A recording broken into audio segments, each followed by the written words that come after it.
waaw ñu ngi lay nuyu di la ziara waaye suñu yëg-yëg ci bisu tey bi jàpp naa ni mooy suñu yëg-yëg bi daan am rek ndax itam yëg-yëg la boo xam ni yàlla daf def ñu branché ñu ko parce que itam ku xam course bi fi sëy Cheikh Ahmed Tidiane Sy daan ñëw di ko ànd ak njabootam gu tedd gi ba ci jamono bii nga xam ne ki ko fi wuutu dond ko fi moo fi ñëw heure boo jógee ñu ni course ba nga jëm yëg-yëg yooyu yëpp mooy daje am ci moom cofeel goo xamee itam soo fi dee ñëw yëg-yëg bi ngay am da ngay jàpp ni yaag yonent bi sallallahu alayhi wa sallam yéenay daje ca course ba di ko nettoyé mooy yëg-yëg boobu daal la ñu am yëg-yëg bu sell boo xam ne jàpp na ne luñ fi def rek mi ngi mel ni poussière boo xamante ni yaa ngi koy poussière te mu nekk poussière boo xam ne boo ko poussière itam yiw lay doon ak mbaax ak faj aajo waaw.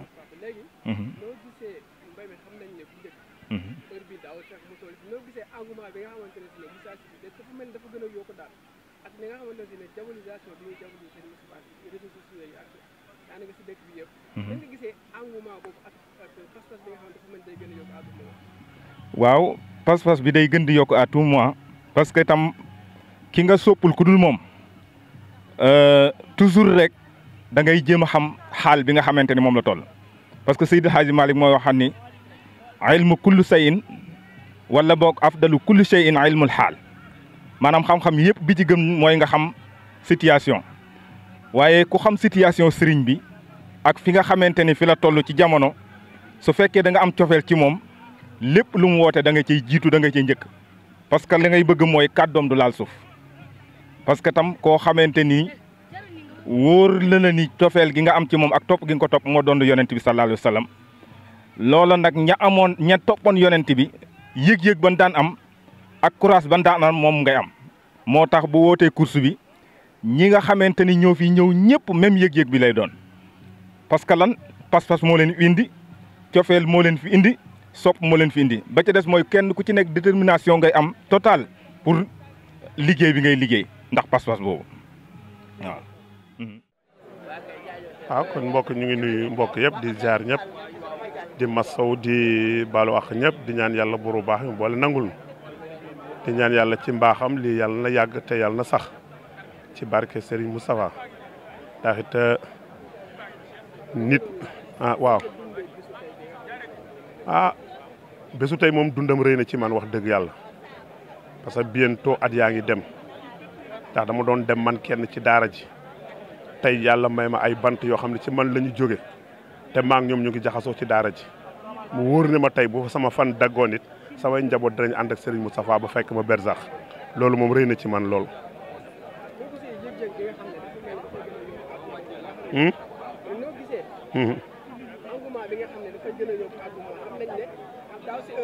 waaw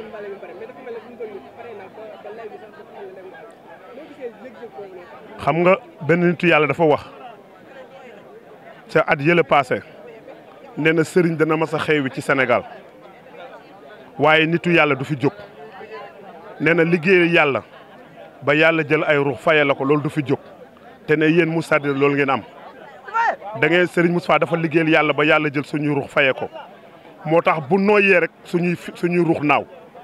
bu waxee suñuy ruux naaw xoola barab bi ni mu toll tey te moom jaaru fi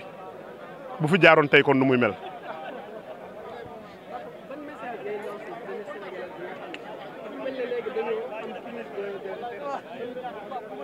xam nga olof dañuy wax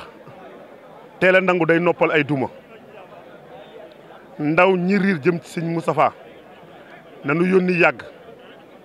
ndax El Hadji Malick Sy radiyallahu taala anhu dafa am ñu ñëw ni ko dafa am ñu lay tëkkaleel ci réew mi ndax yaag ñoom ku raw mu ne dafa teel nañu xaar ba sët yi màgg ku sëy sët raw ñu xam ne yaa rawoon waaye ndaw ñi jaar riir jëm ci Serigne Moustapha nañu may ay at ci kanam rek suñu may at ci kanam résultat dina feeñ te ñaara fi nekk nag xañ na ma jeexal ci da ngay xelu ñëw wala nga xelu ñëw rek te boo xeloo ñëw di nga mel melokaan boo xam ne boo ñëw doo mën agsi ci mbooloo mi kon nag sa xel indi la ba nga dugg ci mbooloo mi yaakaar naa mooy li gën te kenn tëjul buntu bi wax dëgg yàlla li ma wax rek yàlla na yàlla fayal na ko yàlla sàmmal na ko ñun Moussa diine yëpp kenn ku nekk yàlla na yàlla jël ci yow fukki at dooleel ko Serigne Moustapha ñu dem bàyyi ko fi mu toog di ñu ñaan ak suñuy njaboot yàlla na yàlla mottali ba déwén ak jàmm incha allahu rabbi. asalaamaaleykum wa rahmatullah ñu ngi nuyu ñëpp di ziar ñëpp di jiital ci nuyoo beeg ziar bi ak Cheikh Seydi Mouhamadou Moustapha Sy hafizahullahu wa ayyadahu wa raahu di ñaan yàlla rek yàlla na yàlla gën koo taxawu gën koo dooleel gën koo dolli ndam ak képp ku koy yéene ci barke yonent bi sallallahu taala alayhi wa sallam. waaw sant yàlla rek la ñu yëg parce que dafay nekk loo xam ne dafa nekk ndam ci ñun parce que dañ ko daan def at bu jot moo tax ren dañu jóge dëkk ñëw Tivaouane pour célébrer wala bokk pour ànd ak yéen ci balayage champ de course bi incha allah.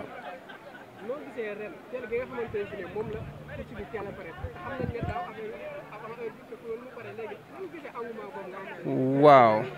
loolu dévouement la rek waaw dévouement la rek te itam mu nekk loo xam ne lu ñuy sant yàlla la te itam da ngay gis ne njaboot gi am nañ beneen yëg-yëg boo xam ne mu ngi ci ñoom te wax dëgg yàlla nekk na loo xam ne lu am solo la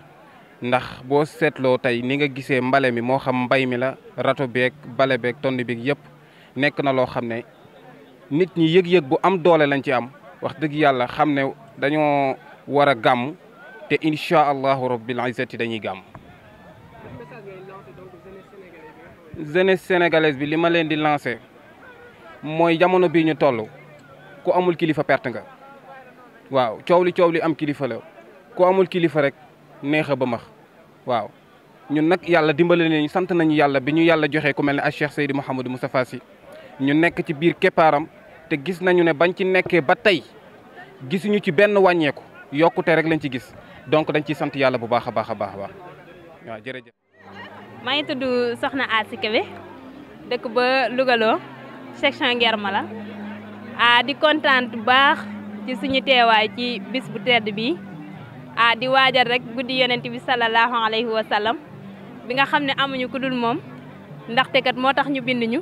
waaye lépp dañ koy sante suñu kilifa Cheikh Seydi Mouhamadou Moustapha Sy ndaxte moo tax ñu xam yonent bi sallallahu alayhi wa sallam kon nag ñu nekk fii ci nettoyage champ de course pour waajal li nga xam ne mooy guddi yonent bi sallallahu alayhi wa sallam di kontaan bu baax a baax macha allah.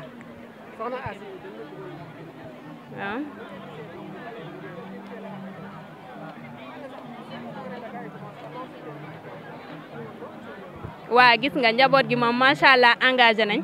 parce que gis nañ ne dañoo teel a pare ñi nga xam ne dañoo teel a ñëw sax parce que fekk ñu fi lu bari kon loolu mooy wane ne ñoom pare nañ pour nekk soldaaru Serigne Moustapha Sy jàppale ko ci lépp loo xam ne ci lañ leen woo kon nag li nga xam ne mooy bay course bi gis nañ ne dafa teel a pare ndaxte kat Serigne Moustapha Sy moo ñu ko jaral moo tax ñu bàyyi suñu yitte yëpp tey ñëw fii ngir waajal nag guddi ki nga xam ne kenn amuñu ko dul moom mu Yonent bi sallallahu alayhi wa sallam. asalaamaaleykum wa rahmatullahi taala wa barakaatu tur bi Massamba Ngom la Bichri moom Serigne Saliou jànkatu xasaayit moo am yéene ñëw fii wuy si woote gi nga xamante ni Cheikh Mamadou Moustapha Sy moo ko woote ngir amaana wàccaay bis bi nga xamante ni mooy mawlud di guddi Yonent bi alayhi salaam ñu fas yéene fee yeesal ngir bu bis ba jotee kenn ku ci nekk mën a am tooguwaay bu mucc ay boo xamante ni lenn du la gàllankoor luy niroog luy gàllankoor loolu daal mooy sunu teewaayu fii nii ñoo ngi jóge ba Ndakaaru Kër Massar.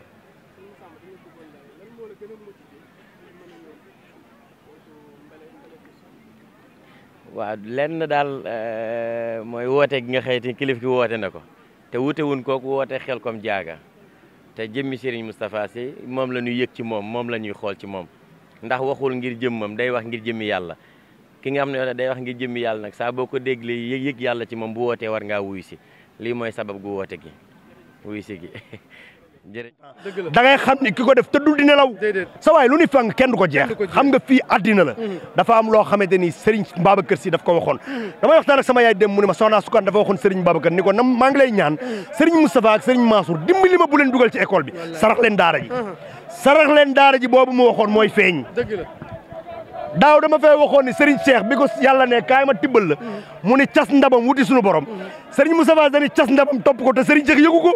bi Serigne Cheikh egg sunu borom tëj sunu borom duyal ko bi mu ne cas yanu basam di def Serigne Moustapha dafa taaj basam sunu borom defal ko bu Serigne Cheikh ba nag mu ngi ñëpp ko bokk waaye bu Serigne Moustapha Sy nag ku ko sopp te bëgg Sidi Hadji Malick bëgg Serigne Babacar Sy bëgg Serigne Cheikh Ahmed Tidiane Sall Maktoum yaag ñëpp ko bokk Serigne Moustapha dafa am lu mu liggéey te sunu borom amul xaaj ak seen ku liggéey mu fay la mais xoolal jeunesse bi ñii tey bu leen Serigne bi bàyyi woon fan lañ jëm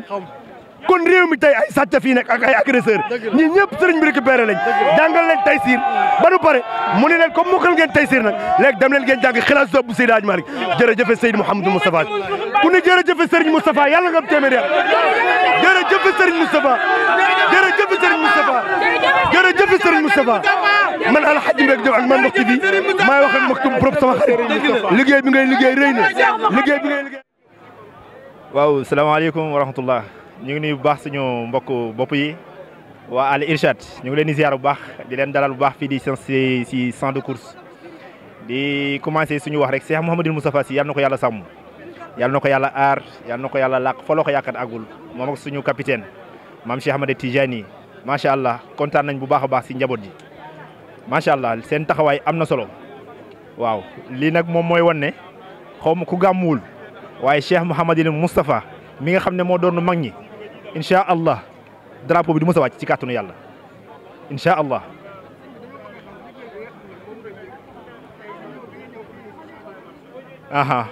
barki Mawlaaya Cheikh Mouhamadou Moustapha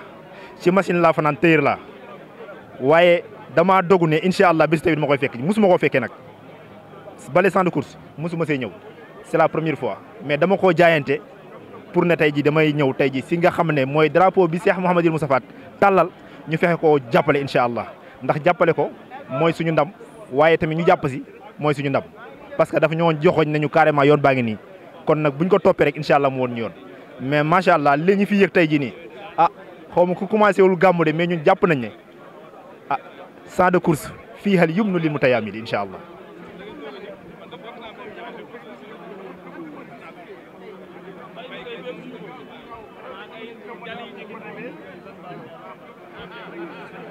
li koy justifié du dara lu dul njaboot ji dañoo xam ne doonay mag ñi moo woote te li ma la wax léegi rek drapeau bi warut a laal suuf ndax ci yonent bi lu commencé ak li nga xam ne moo fi jaar yëpp ñi taxaw pour faqatal Cheikh Mouhamadou Moustapha Sy ci li nga xam ne moom la jël tey téye ko te yàlla rek a tax te yonent bi joxoñ ko mu war ko continuer mu jëm si kanam waaye nag di wax rek ne ñi nga xamante ne ñoom ñoo jóg pour faxasal ko dañuy sonn rek tàyyi waaye nag di wax mbokk yi rek ne leen ku bëgg lu baax kaay fii ku bëgg leneen nag demal feneen. niñ ko daan dundee rek ndax góor gu tedd gi moo daan toog fii maam Cheikh Ahmed Tidiane moom moo ñu joxoon Cheikh Mouhamadou Moustapha Sy kon tamit nañ ko doon recevoir ci suñu xol préparer suñuy ruux pour jàkkaarloog góor gi moom maam Cheikh noonu lañ koy préparer chaque jour pour jàkkaarloog Cheikh Mouhamadou Moustapha Sy incha allah. waaw ñu ngi lay fay waaw kontaante rek wax dëgg yàlla daf di sag ci ëtt bi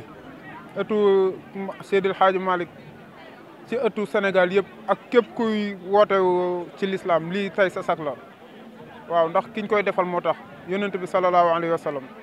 jar na lu ne daal. nan ngeen nar a feetee gàmmu ji ak Serigne Moustapha Sy bii que ne jumaa ji nga xamante ne si ne moom lañ gënoon a mën ci gàmmu ji def ko rek. waaw lu suñu mbokk yi di wax ci section yi rek mbégte mi rek ndax weer wee ko laaj sururun fii sururin wa iidun duuna ayaadil uyuudi waaw reetaan di kontaan rek ak lépp luy xeetu yiw lu bis bi laaj ñu def ko ci kàttanu yàlla. nan nga gisee engouement bi nga xam ne dafa mel day gën a yokk à tout moment xam nga ne daaw avant heure bi fekk woon mbalem jeex mais ren 9h sax avant muy jot fekk na lépp jeex. waaw lii day firndeel xërte njaboot gi ci kilifa gi yàlla xam na ne bu nañu woon tey jii nii fii nañ ko karole duñ fi jóge te doonal ay marbre waaw kontaan si rek. waaw salaamaaleykum wa rahmatullah mbokki téléspectateurs yi Al Irshad TV ñu ngi leen di nuyu di leen ziar di jaajëfal ñëpp waaw xam naa pour ñu présenté wu rek man maa ngi tudd Malick Diop ñëwoon fii ci champ de course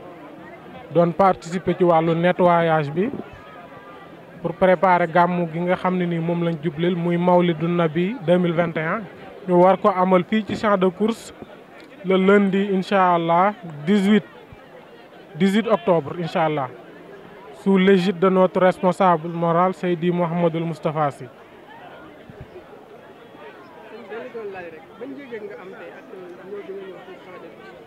waa yëg-yëg bi ak mbégte ak kontaante rek lañu am yëg-yëg boobu la ñu am biñ ñëwee fii ci champ de course waaw biñ ñëwee nag mën naa ni avant 9h di jot bay nañ ko ba bale ko ba mu set wecc waaw loolu nag li ko def moom mooy ay mbokki pas-pas yoo nga xam ne nii ñu pasteefu lañ ñu respecté seen kàddu kilifa fas yéene gàmmu incha allah 2021 fii ci champ de course waaw loolu daal yëg-yëg boobu lañ ci amoon gis nañ ni daal fii engagement ak détermination bi nga xam ne nii mbokk yi daje fii yëpp am nañ ko pour jéem a bale fii nettoyer ko ba mu set wet incha allah ñu defee ko comme niñ ko daan defee ñëw nettoyer champ de course incha allah ñëw aussi gàmmu fi comme niñ ko daan defee màggal fi guddig yonent bi sallallahu alayhi wa sallam.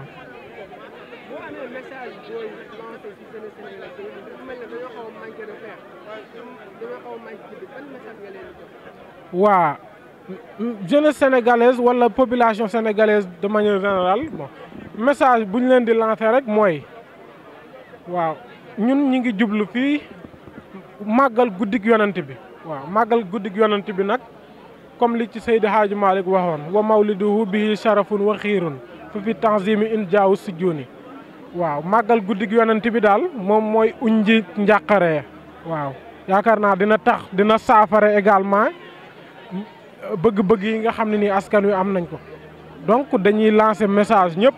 pour ñëpp accorder waat guddi googu importance bi nga xam ne nii am na ko ñëpp jéem a ñëw màggal guddi gi fii ci champ de course ñu ngi woo ñëpp di leen wax ni guddi gi guddi yonent bi la képp kuy wuyoo ashhadu an laa ilaha illallah wa ashhadu anna muhammadan rasulullah rek ñu ngi lay woo nga ñëw ñu màggalandoo guddi gi yonent bi nga xam ne mooy suñu yonent waaw te xam ni yonent bi nag li ñu wax ci moom gën di mbindeef la ki tax ñu sàkk ñun ñëpp nekk sangu-sang yëpp guddeem moom mooy sangu guddi yëpp kon màggal ko la farata la ci ñun képp ko nga xam ne nii jullit la. naka ngeen nar a dundee donc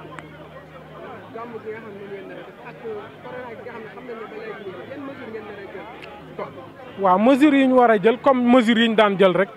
mesures yi ñu daan jël sur le plan organisationnel sur le plan matériel sur le plan sanitaire lépp incha allah comme niñ ko daan defee dinañ jël mesures yëpp. ba nga xam ne nii gàmm gi dana passer dans les meilleures conditions ñu jàllale def ko comme que niñ ko daan defee ñëw màggal guddi gi yonent bi suñu kilifa di Seydi Mouhamadul Moustapha Sy ñëw comme ni mu ko daan defee xuus ak ñun ci yonent bi jàngalaat ñu kan mooy yonent bi nandalaat ñu ci leeru yonent bi ak mag ñu baax ñi incha allah noonu daal lañ ko fas yéenee defee incha allah waa koy jërëjëf.